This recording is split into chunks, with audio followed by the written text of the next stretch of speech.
Hello again. Welcome to Tales of Mytherwrel, and sitting with me is Dale Gilespie. Dale Gilespie is our writer for our series, and so we're going to sit here and get to know Dale a little bit more.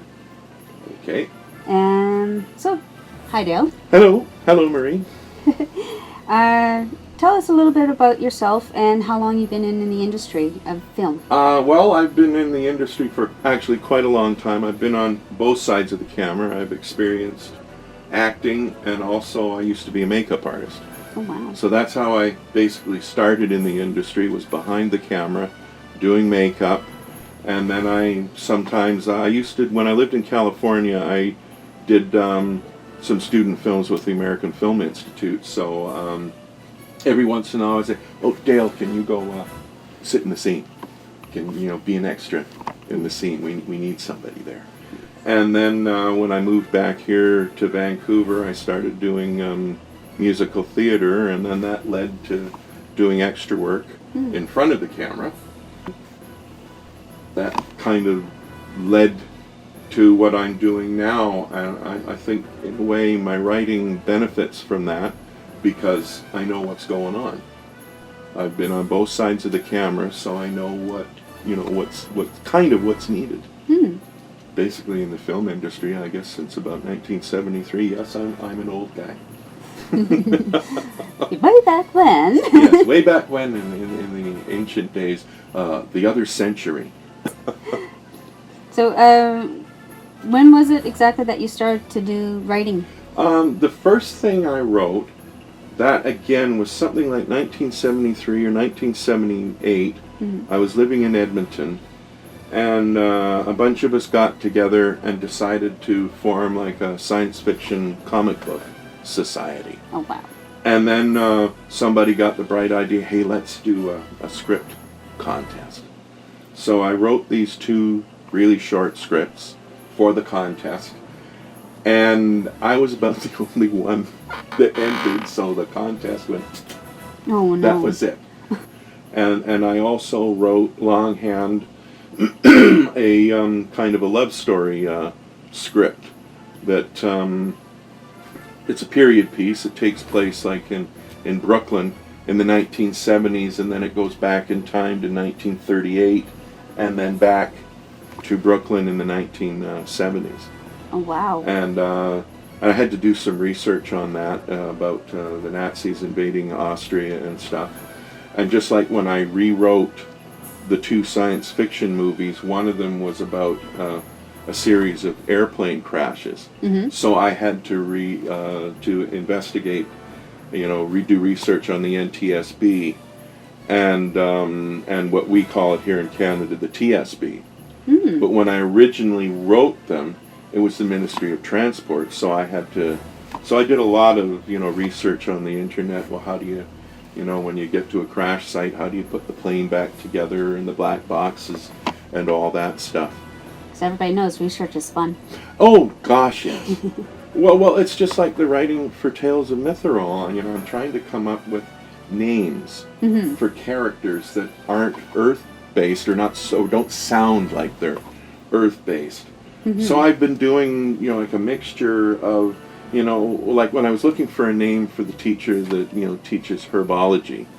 So I thought, okay, well, herbs, let's find a name that means that. So I went looking in like Native American and Celtic, Scottish, Irish, and I and I found some like the teacher is a female, so I looked up female Native American names, and I found a really good website. So I just went to flower, use that piece of the name, and that Celtic name is neat, and let's put it together. All right. So tell us about your experience as Santa Claus. Oh well, okay. Well, let's get into Santa Claus mode here. I've already got the beard.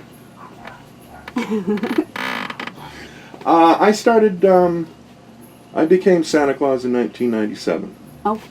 My brother had been Santa Claus before me, and that first year I was a backup Santa over at Lougheed Mall. So I was there I think Mondays and Tuesdays. And so I got to do pet nights. Because that back then they still did pet photography.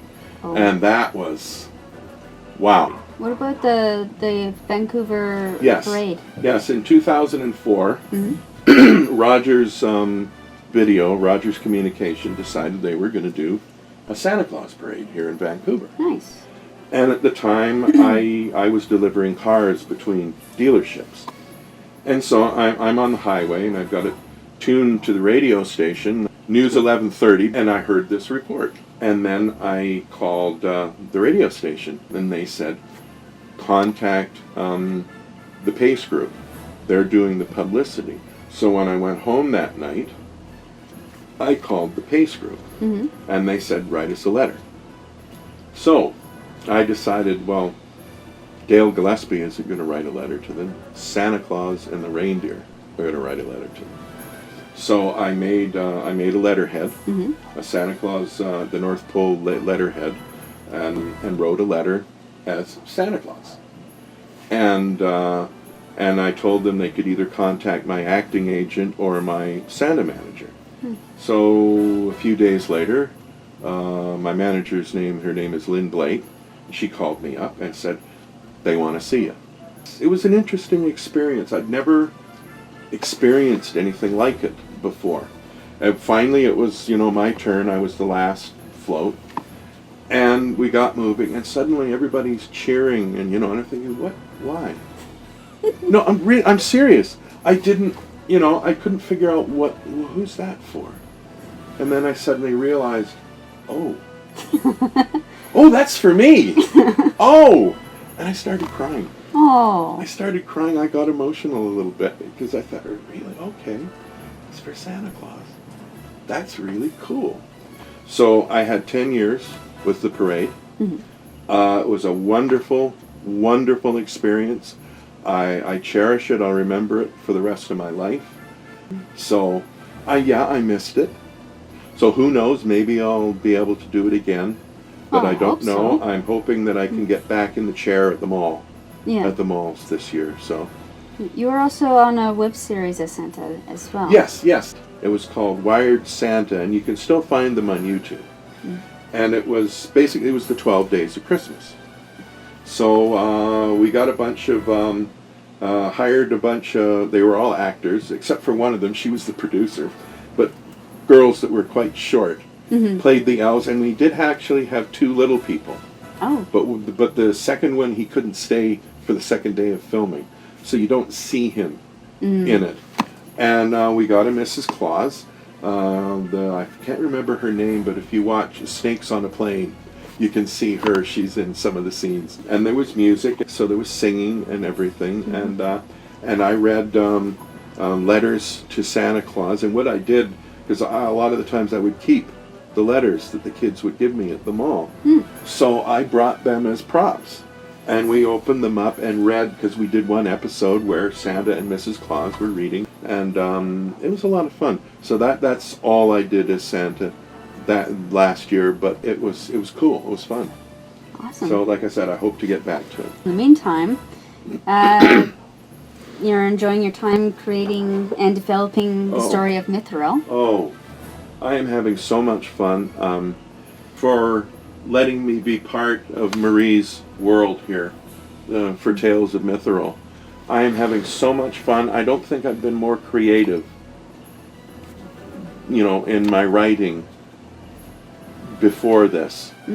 And Marie, she wrote like the stories, like the outlines for me. This is Marie's baby, so she's the creator. She knows what she wants, so she sent me big long list, and so basically I followed that, and of course expanded on it and added, and so far they've been liking it. Okay. And to finish off, you've hoped to do more in the future. Oh yeah, and no more what? Writing. Oh God, yes. I've got my own stuff going on. I've got 3 features I'm trying to write right now. One is a serial killer mystery. Oh, cool. One is a cybercrime mystery that takes place in the near future. about 20 or so years from now. And I've got an alien abduction script I'm working on, and one that I worked on with Eric about it's a police mystery science fiction horror script with it involves an ancient succubus going through Los Angeles and sucking the souls out of men. Oh my gosh. Yes. Well, that's all the time we have for today. Thank you for joining us, and we'll come back with more soon. Thank you. Bye.